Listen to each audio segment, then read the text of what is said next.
ആര് മുന്നിൽ ആര് പിന്നിൽ വിധി ദിനം മെയ് 4 തിങ്കളാഴ്ച രാവിലെ 5 മണി മുതൽ തത്സമയം 24. പ്രഭ, നന്ദനും താനൊക്കെ എന്തോ മറയ്ക്കുന്നു എന്നുള്ളത് സത്യമാ. കേസ് കൊടുത്ത സ്ഥിതിക്ക് കാര്യങ്ങൾ ആ വഴിക്ക് പോട്ടെ.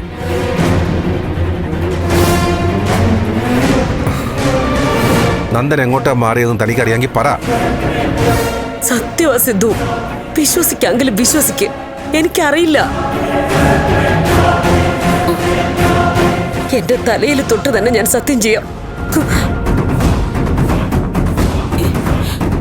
നന്ദൻ എവിടെയാണെന്ന് എനിക്കറിയില്ല. സത്യം സത്യം സത്യം. പൊട്ടുന്നെങ്കിൽ എന്റെ തല അങ്ങ് പൊട്ടട്ടെ. എന്നെ ആർക്കും മനസ്സിലാവില്ല. എന്റെ സങ്കടം ഞാൻ ദൈവത്തോട് പറഞ്ഞോളാം.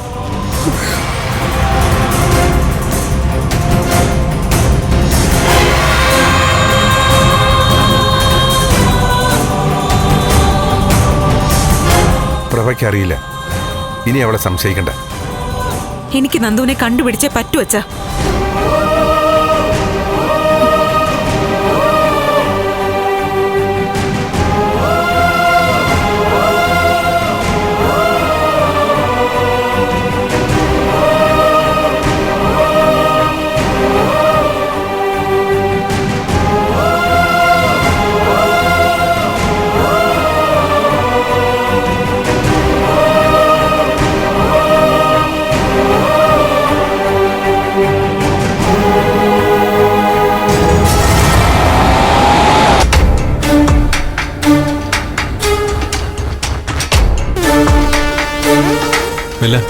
നമ്മൾ എങ്ങോട്ടാ പോകുന്നേ?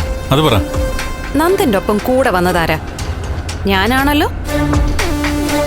ഈ ഇസബല്ലയാണല്ലോ. ഞാൻ എന്തായാലും നിന്നെ കൊല്ലാൻ കൊണ്ടുപോവില്ല ആണല്ലോ.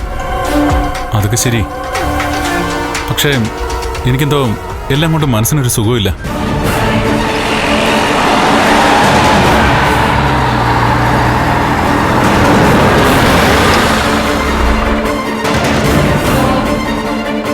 എന്താ വല്ല? അല്ല, അത്രയ്ക്ക് പേടിയാണെങ്കിലേ നന്ദൻ തിരിച്ചു പൊയ്ക്കോ. എന്നിട്ട് നേരെ ചെന്ന് ഫയൽ എടുത്ത് ദേവിയുടെ കൈ കൊടുക്ക. അതല്ല ഞാൻ. നിനക്ക് എന്തെങ്കിലും ബുദ്ധിമുട്ടുണ്ടെങ്കിൽ ഈ യാത്ര ഇവിടെ സ്റ്റോപ്പ് ചെയ്യാം. എന്നിട്ട് എന്ത് വേണമെന്ന് നന്ദൻ പറഞ്ഞോ, അതുപോലെ ഞാൻ ചെയ്തോളാം. ഞാനിപ്പോ എന്തെങ്കിലും ഐഡിയ ഉണ്ടോ? ഇല്ല. ആ, അപ്പൊ എന്നെ വിശ്വസിക്കേ. ഞാൻ നിന്റെ ഡ്രൈവർ അല്ല, ഫ്രണ്ടാ. എന്തിനും കൂടെയുള്ള ബെസ്റ്റ് ഫ്രണ്ട്. അതെനിക്കറിയാം. എന്റെ പൊന്ന് നന്ദ, ലോകത്താരൊക്കെ കൈവിട്ടാലും ഈ ബെല്ല നന്ദനെ കൈവിടില്ല. ഈ ലോകത്തെ സകല പോലീസും പട്ടാളവും വന്നാലും ശരി, എന്നെ തൊടാതെ നന്ദനെ തൊടാൻ പോലും പറ്റില്ല. നന്ദ, നമ്മൾ സേഫ് ആയ ഒരിടത്തേക്ക് പോവുക. തൽക്കാലം അത്രയും മാത്രം മനസ്സിലാക്കിയാൽ മതി. നമുക്കിനി മുന്നോട്ട് പോകാമോ?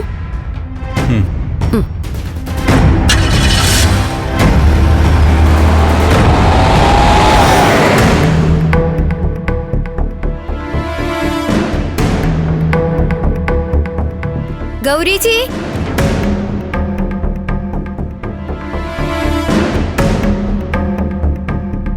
ഗൗരിജി,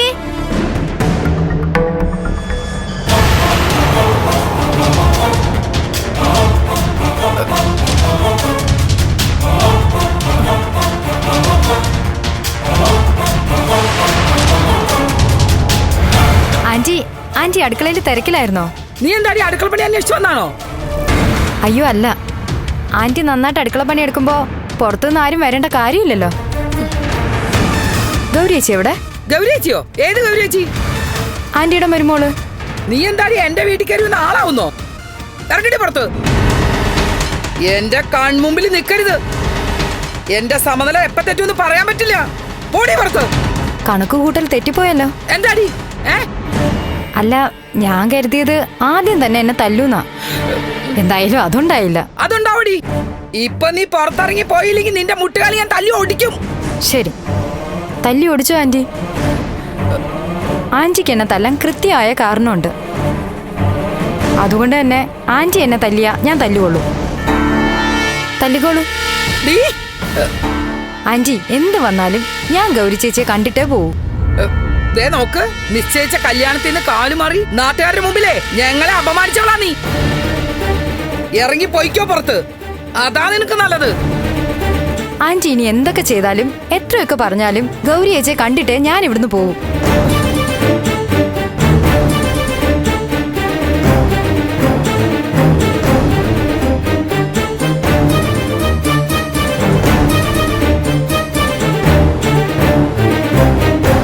പെണ്ണേ, നീ എന്റെ സ്വഭാവം മാറ്റരുത്. നിനക്ക് വേറെ ചുറ്റിക്കളി ഉണ്ടായിരുന്നെന്ന് എനിക്ക് നേരത്തെ തന്നെ അറിയായിരുന്നു. അന്ന് ഞാൻ പറഞ്ഞപ്പോ ആരും വിശ്വസിച്ചില്ല. അയ്യോ, അത് ചുറ്റിക്കളി ആയിരുന്നില്ല ആന്റി, സ്ട്രെയിറ്റ് ലവ് ആയിരുന്നു. പക്ഷെ പറഞ്ഞിട്ടവർക്ക് മനസ്സിലാവണ്ടേ. ഞാൻ കാല് പിടിച്ച് പറഞ്ഞതാ, എനിക്ക് വിവാഹം വേണ്ട, എന്റെ കല്യാണം എപ്പ വേണമെന്ന് ഞാൻ പറയാന്ന്. സത്യം. ഇല്ലേ ആന്റി, അമ്മയോടോ ചേച്ചിയോടോ ചോദിച്ചു നോക്ക്.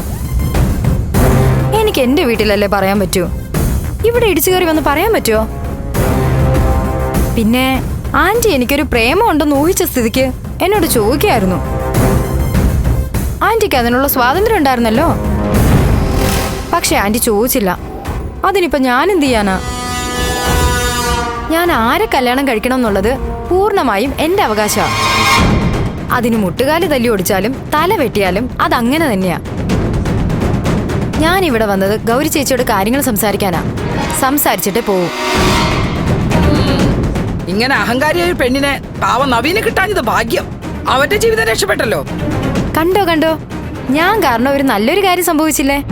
ഓ എന്റെ ഭഗവാനെ, എന്റെ കയ്യങ്ങളും തരിച്ചിട്ട് വയ്യ. അയ്യോ, ഞാൻ തിരുമ്മി തരണോ ആന്റി? ഒന്ന് പോടി അവിടുന്ന്, അവള് തീരുമാൻ വന്നിരിക്കണു. ആ അഹങ്കാരിയായ പെണ്ണ്.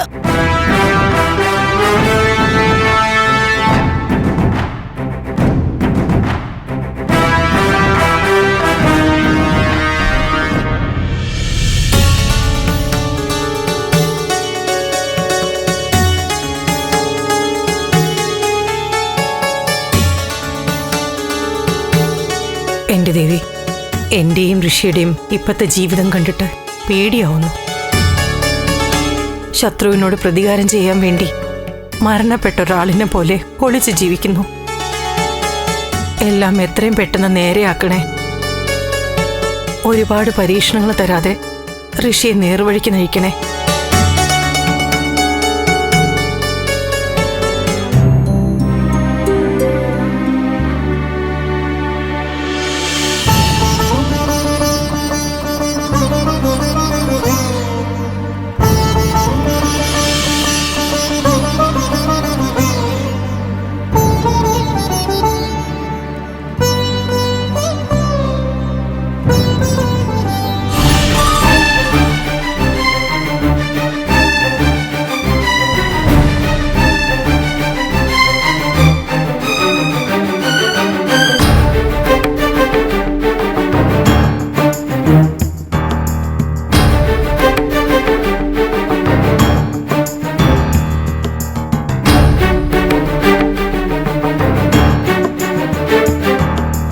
അരുന്ധതി, മകനെക്കുറിച്ചുള്ള അന്വേഷണം എന്തായി? എന്തെങ്കിലും വിവരം കിട്ടിയോ? എന്താ, അവനെ തിരിച്ചു കിട്ടിയെങ്കിൽ പണ്ടത്തെ പോലെ കാറിടിപ്പിച്ച് കൊല്ലാനാണോ? എന്റെ മോൻ എവിടെയാണെന്ന് നിങ്ങളുടെ മോനോട് ചോദിച്ചാ പോരെ? നാട്ടില് പല കഥകളും കേൾക്കുന്നുണ്ട്. അതൊക്കെ ചന്ദ്രോത്തും എത്തിക്കാണോ? എന്റെ മോനെ കണ്ടുപിടിക്കണമെന്ന് അപേക്ഷിച്ച് നിങ്ങളുടെ വീട്ടിൽ വന്നു. എന്റെ അപേക്ഷ ഡിവൈഎസ്പിക്ക് അയച്ചു എന്നാ MLA പറയുന്നേ. അതോ വലിച്ചു കീറി ചവറ്റുകൊട്ടയിലേക്ക് ഇട്ടോ? ഇനി അധികാരികളുടെ സഹായമൊന്നും എനിക്ക് വേണ്ട. എന്റെ മോന്റെ കാര്യം ദൈവം നോക്കിക്കോളും. ഈശ്വരൻ തീരുമാനിക്കുന്നതനുസരിച്ച് എല്ലാം നടക്കും. അരുന്ധതിയുടെ വിഷമം എനിക്ക് മനസ്സിലാവും. എന്റെ സങ്കടം മനസ്സിലാവും പോലും. എന്റെ ദുഃഖത്തിന്റെ കാരണക്കാരി തന്നെ നിങ്ങളാ. എന്റെ മോനെ നിങ്ങൾ കാറടിപ്പിച്ച് കൊല്ലാൻ നോക്കിയെടുത്തുന്ന എന്റെ ജീവിതം തന്നെ തല കീഴായി മറിഞ്ഞത്.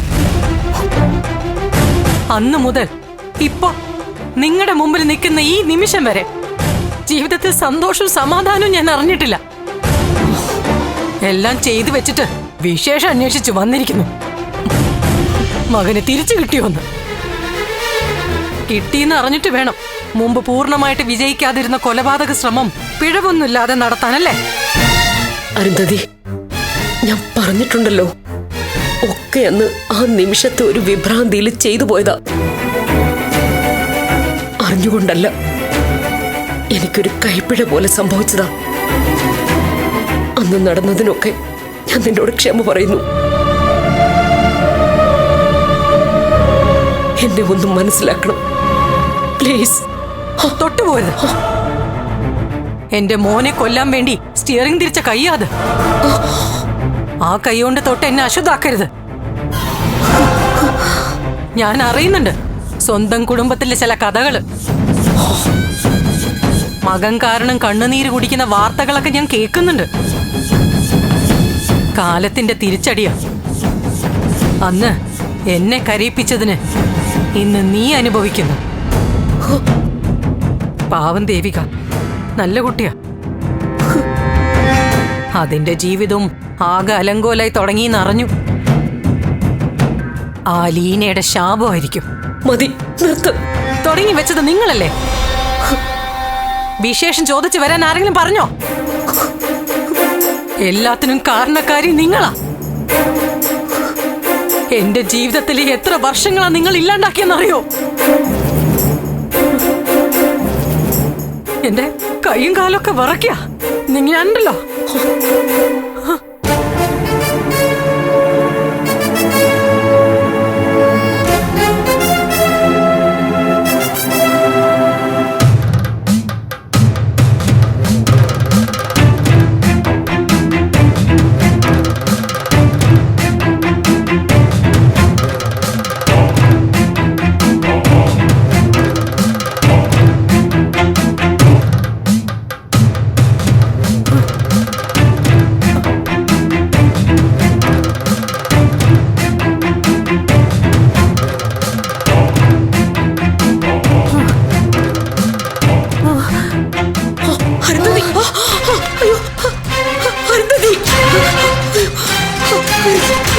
അയ്യോ, എന്ത് പറ്റിയതാ? അറിയില്ല. ഈശ്വരാ, അരുന്ധതി, എന്തു പറ്റി? അരുന്ധതി, അരുന്ധതി.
ചേച്ചി എന്താ ഇവിടെ തന്നെ നിന്ന് കളഞ്ഞേ?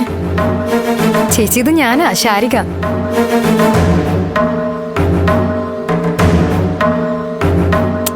നമ്മുടെ MLA ദേവികയുടെ അനിയത്തി. എന്നോട് കുറെ ന്യായം ചോദിച്ചിട്ട് നിക്കുക. ഞാൻ നിയന്ത്രിച്ച് ഇവിടെ നിക്കുക. നീ വേഗം അവളെ പടിക്ക് പുറത്താക്കടി. ശരി, നീ എന്തിനാ വന്നേ? ആദ്യം അത് പറ. ചേച്ചിയെ കണ്ട് കുറച്ച് കാര്യങ്ങൾ പറയണം. അതിനുവേണ്ടി വന്നതാ. എന്ത് കാര്യങ്ങള്? എന്റെ വിവാഹകാര്യം. നീ ചൊല്ല്, പോ. എന്താ ചേച്ചി? നിന്റെ വിവാഹ കാര്യങ്ങളെ കുറിച്ചൊന്നും എനിക്ക് കേൾക്കണ്ട. കേൾക്കണ്ടെന്ന് പറഞ്ഞാൽ പറ്റില്ല. എനിക്ക് പറയാനുള്ളത് കേട്ടേ പറ്റൂ. എന്താ നിന്റെ ഉദ്ദേശം? വെറുതെ വന്ന് പ്രശ്നം ഉണ്ടാക്ക? ഇപ്പോഴേ ഞാൻ പഴയ സ്നേഹം വെച്ച് പറയാ. നീ പോയെ. ഇറങ്ങണി വളി, ഇല്ലെങ്കിൽ ഞാൻ ചവിട്ടി ഇറക്കും. അമ്മ ഒന്ന് വെറുതെ ഇരുന്നേ, ഞാൻ സംസാരിക്കാം. ശരി, ഇവിടെ വെറുതെ ഒരു സീൻ ഉണ്ടാക്കരുത്. മര്യാദയ്ക്ക് പുറത്തു പോയേ. അതിനു മുൻപേ ഞാനൊരു കാര്യം ചോദിക്കട്ടെ? ഇങ്ങനെ എന്നോട് ദേഷ്യം കാണിക്കാൻ മാത്രം ഞാൻ എന്ത് തെറ്റാ ചെയ്തേ? നീ എന്ത് തെറ്റാ ചെയ്തെന്ന് നിന്റെ തള്ളോട് പോയി ചോദിക്ക്. അമ്മേ, ആ നിനക്കറിയില്ലേ നീ ചെയ്ത തെറ്റെന്താണെന്ന്? സത്യമായിട്ടും അറിയില്ല. ഞാൻ എന്താ ചെയ്തേ? നവീനുമായിട്ട് കല്യാണം നിശ്ചയിച്ചിട്ട് അതിൽ നിന്ന് നിന്ന നിൽപ്പില് കാല് മാറി അവന്റെ കല്യാണം മുടക്കിയത് നീയല്ലേ? അല്ലല്ലോ ചേച്ചി. ഞാൻ പിന്മാറണമെങ്കിൽ ആദ്യം ഞാനത് കമ്മിറ്റ് ചെയ്യണ്ടേ? ചേച്ചി പറ, ഞാൻ ആ കല്യാണത്തിന് വാക്ക് തന്നിട്ടുണ്ടോ? അതിന് നീ എന്തിനാ വാക്ക് തരുന്നത്? കല്യാണം ഉറപ്പിക്കുന്നതും വാക്ക് കൊടുക്കുന്നതും ഒക്കെ വീട്ടുകാരാ. നിന്റെ അച്ഛനും അമ്മയെ സമ്മതിച്ചിട്ടാ ഞങ്ങൾ മുന്നോട്ട് പോയത്. അങ്ങനെയാണെങ്കിൽ നിങ്ങൾ ദേഷ്യം കാണിക്കേണ്ടത് എന്റെ വീട്ടുകാരോടല്ലേ? എന്നെ എന്തിനാ ഒറ്റപ്പെടുത്തുന്നേ? ദേ വാദിക്കലൊക്കെ അങ്ങ് കോടതിയിൽ മതി. ഇത് എന്റെ വീടാ. നിങ്ങൾക്ക് ഉത്തരം മുട്ടുന്നോണ്ടാ ഞാൻ പറയുന്നത് വാദിക്കുന്നതായിട്ട് തോന്നുന്നേ. ഗൗരി ചേച്ചി പറ, ഞാൻ പറഞ്ഞാൽ എന്തെങ്കിലും തെറ്റുണ്ടോ? തെറ്റ് തന്നെയാ നീ ചെയ്തത്. എന്നാ ഞാനൊരു കാര്യം ചോദിക്കട്ടെ. ഗൗരി ചേച്ചിയുടെ വിവാഹം ഉറപ്പിക്കുകയും കല്യാണം നടത്താം വീട്ടുകാർ തീയതി കുറിക്കുകയും ചെയ്തിട്ട് കല്യാണ ദിവസം തന്നെ മുരളിയേട്ടന്റെ ഒപ്പം ഇറങ്ങി പോകുന്നത് തെറ്റല്ലേ?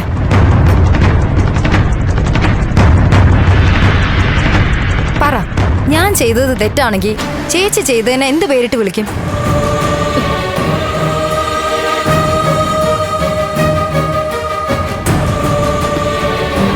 ചേച്ചി നിക്ക്. ദേ ഇറങ്ങി പോടി, ഇല്ലെങ്കിൽ ഞാൻ. ആന്റി പ്ലീസ്, ഞാൻ ചേച്ചിയോട് സംസാരിച്ചിട്ടേ പോവും. എടി നിക്കടി അവിടെ. ഈശ്വരാ, ഇപ്പോഴാ ഞാൻ.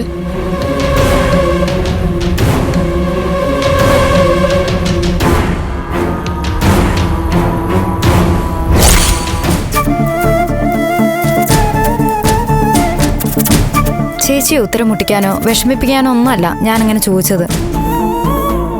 എന്നേക്കാൾ കൂടുതൽ എന്നെ മനസ്സിലാക്കാൻ ചേച്ചിക്ക് കഴിയുന്നുള്ള ബോധ്യമുള്ളതുകൊണ്ടാ. ഞാൻ ശാരികയോട് തർക്കിക്കാനില്ല. തെറ്റ് മുഴുവൻ എന്റെയും എന്റെ ആങ്ങളുടെയും ഭാഗത്താ.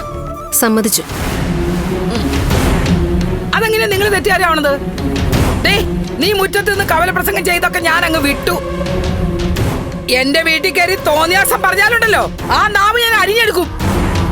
ആന്റി ദേഷ്യത്തിൽ എന്ത് വേണേലും പറഞ്ഞോ.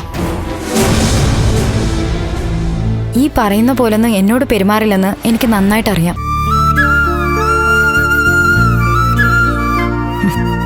എന്നെ ഉമ്മയെ പോലൊരു മോളായിട്ട് കാണാനും സ്നേഹിക്കാനും ആന്റിക്ക് പറ്റും. ഞാൻ കാരണം ഇവിടെ എല്ലാരും കുറച്ച് വിഷമത്തിലായി. ആ കുറ്റബോധം എനിക്കും ഉണ്ട്. പക്ഷേ ഞാൻ തെറ്റുകാരിയല്ല. ഇനി എന്റെ ഭാഗത്തുനിന്ന് തെറ്റായിട്ട് എന്തെങ്കിലും ഉണ്ടായിട്ടുണ്ടെങ്കിൽ ഗൗരിയച്ചി എന്നോട് ക്ഷമിക്കണം. വേണ്ട, നീ ക്ഷമ ചോദിക്കൊന്നും വേണ്ട. എന്തായാലും ഇത്രയൊക്കെ ആയല്ലോ. നിന്നെ നിർബന്ധിച്ചൊരു വിവാഹത്തിലേക്ക് തള്ളിവിട്ടത് ഞങ്ങളാണെന്നല്ലേ നീയും പറയുന്നത്.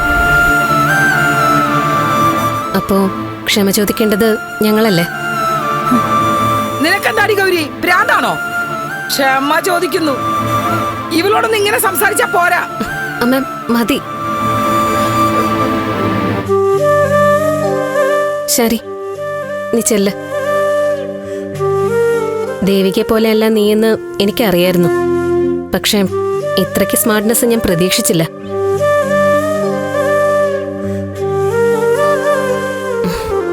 എന്തായാലും നിനക്ക് നല്ലൊരു ജീവിതം കിട്ടട്ടെ. All the best. ചേച്ചി കളിയാക്കിയതല്ലല്ലോ അല്ലേ? അല്ല, നീ നന്നായി കാണാൻ ദേവിക ആഗ്രഹിക്കുന്നത് പോലെ എനിക്കും ആവാലോ. താങ്ക് യു ചേച്ചി. പിന്നെ ശാരിക എന്റെ ചേച്ചിയെ പോലെ അല്ലാന്ന് മാത്രമല്ല, ചേച്ചിക്ക് മനസ്സിലാക്കാൻ പറ്റാത്തത് മനസ്സിലാക്കിയവളുവാ. ഒരുപാട് വൈകാതെ ശാരികയുടെ നിലപാട് മാറ്റവും പിന്നീടുണ്ടാവുന്ന പൊട്ടിത്തെറികളും നല്ലതാണെന്ന് നിങ്ങൾ പറയും. എന്തായാലും എനിക്കിപ്പോൾ സന്തോഷമായി. ഇനി സമാധാനമായിട്ട് എനിക്കിറങ്ങാം. ശരി ചേച്ചി. എന്താ ആന്റി, ഒന്ന് പൊട്ടിക്കണമെന്ന് തോന്നുന്നുണ്ടോ? ഹായിക്കോ. സത്യമായിട്ടും ഒട്ടും വിഷമമില്ലാതെ ഞാൻ ആ ശിക്ഷ ഏറ്റുവാങ്ങിക്കോളാം. ഒരമ്മ എന്ന നിലയിൽ ഈ മോളെ തല്ലാനുള്ള അവകാശം ആന്റിക്കും ഉണ്ട്. എന്തേ വേണ്ടേ? നീ പോ പെണ്ണേ. ശരിയെന്നാ.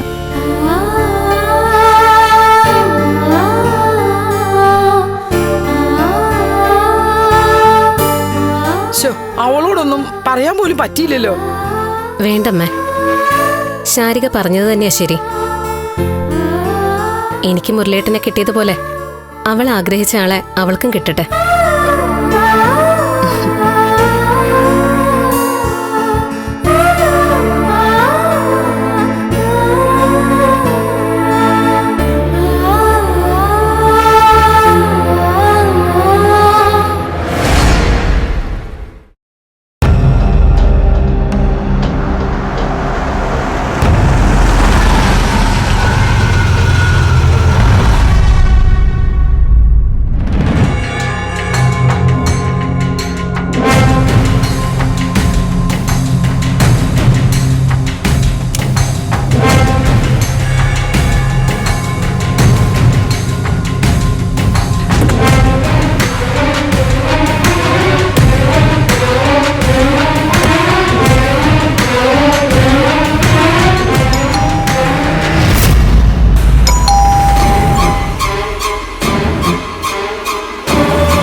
പ്രേക്ഷകരുടെ ശ്രദ്ധയ്ക്ക് നമ്മുടെ ചാനൽ 24 ഏഷ്യാനെറ്റ് കേബിൾ വിഷനിൽ ചാനൽ നമ്പർ 131 ലഭ്യമാണ്.